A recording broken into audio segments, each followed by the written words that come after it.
Hello, wonderful learners, and welcome back to Varada English. This is Rosy, and today I have my good friend Aadi with me. Hi, Aadi. Hi, Rosie. Hi, everyone. I'm so excited to be here and talk about learning English in a fun and easy way. Aadi, do you remember how sometimes learning long lists of words feels so hard? Like when you study and repeat the words, but then they just disappear from your mind? Oh, yes.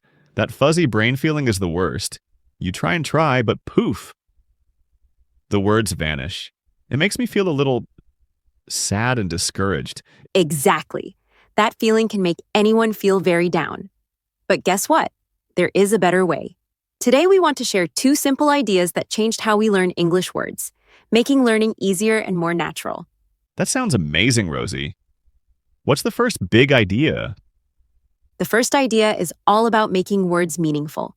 To remember a word for a long time, it must have meaning in your life. Imagine just memorizing a word list with nothing to connect to. That's hard. But if the word is part of a story or something real to you, your brain holds on to it. So it's like when I learned a poem in school and I could remember it better because it had rhythm and feelings? Exactly, Audie. When words are part of a story, they stay with you better. Also, we can make words meaningful by looking at their parts. Many English words are like puzzles made of prefixes, roots, and suffixes. When you learn these little pieces, you can guess new words' meanings. It's like having a secret code. That's cool. So instead of feeling scared of long words, I can break them down and understand them. Yes, the second way to make words meaningful is even more fun. Connecting words to pictures and your own world.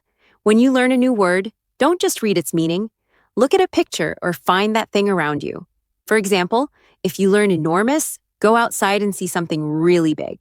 Say, that building is enormous. You make the word real. I love that. It turns learning into an adventure. Instead of boring lists, you're exploring your city and finding words everywhere. Yes. But Adi, sometimes vocabulary tests don't have words that feel important to us. That's why those words slip away from our memory. It's like trying to remember a phone number you will never call. Sad but true. So, what's the next big idea to keep words safe in our mind? Natural repetition. Our brains say, use it or lose it. Even important words can disappear if you don't see or use them again. Some people use apps with spaced repetition, but those can feel like boring chores. I have tried those apps. Sometimes I get tired and stop. Natural repetition is different. You learn by enjoying the language. I read something fun, find a new word, understand it with my secret code, and keep reading. Later, I see that word again, maybe a few pages or days later. If I forget it, I just look it up again. By the third time, I know it. That sounds so calm and happy, not stressful at all. Yes. And each time you see the word in a new sentence, you learn different ways to use it. It's like having many different roads in your brain to find your favorite word. I see why this works better than cramming for a test and then forgetting everything. Exactly. Natural repetition only needs a little time each day, maybe 15 or 20 minutes of reading or listening to something you love. The repetition happens on its own because you enjoy it. How do I make sure the material is right for me?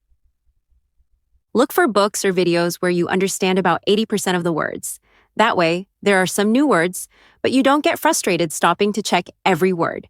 It makes learning smooth. Those tips are great. Do you have any other advice for us? Yes, here are 3 quick tips. First, let your ears help you. Listening is very powerful. Hearing English helps you learn the rhythm and correct pronunciation. Second, make your own word cards with words you like or need. It's easier to remember words you choose. And third, always learn words in short phrases, not alone. Phrases help you see how words work in real sentences. Wow, that's very useful. I never thought about learning phrases like a big, juicy apple instead of just big. It really helps. Remember, learning a word is different from memorizing. Memorizing is like grabbing many apples but dropping most. Learning a word is like planting an apple seed and letting it grow slowly into a tree that gives fruit forever. That's a wonderful way to think about learning. Thank you, Rosie, for sharing these thoughtful ideas. You're welcome, Adi, and thank you to all our listeners. Try these ideas for yourself and tell us how they work for you. We love to hear your stories. Yes, keep enjoying English every day, little by little. That's the best way. This is Rosy from Varada English. Wishing you happy learning. We'll see you next time. Bye, everyone.